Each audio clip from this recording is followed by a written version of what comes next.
Долгожданное Рождество Христово отмечают сегодня более чем в 100 странах мира. Именно 25 декабря по григорианскому календарю появился на свет Иисус Христос. И в этот знаменательный день в храмах проводятся особые литургии.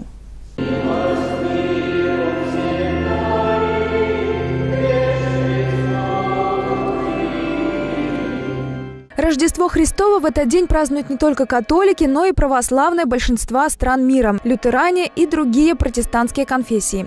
Появление Христа празднуется трижды – в полночь, на заре и днем, что символизирует Рождество в лоне Бога Отца, в чреве Богоматери и в душе каждого христианина. Во время процессии священник несет и укладывает в ясли фигурку младенца Христа и освящает их. Это помогает верующим ощутить себя участниками события, произошедшего в рождественскую ночь.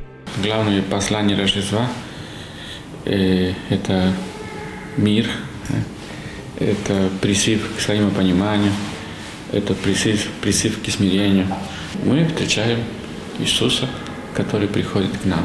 В день рождения Христова принято собираться всей семьей за рождественским обедом, а праздничный стол украшают особые блюда – рождественский хлеб, индейка, утка или гусь. Присутствие на рождественской мессе – главное событие праздника, и верующие свято чтят эту традицию. Это смысл моей жизни, и я передаю и внуку даже своим, передаю моим друзьям, потому что через это мы входим в вечность. Это для нас великий праздник. Просто я вот сегодня даже болею, то пришла дочку поздравить, она монахиня мне тут. Празднование Рождества продолжается 8 дней, вплоть до праздника Крещения, который в римско-католическом календаре отмечается в первое воскресенье за Богоявлением.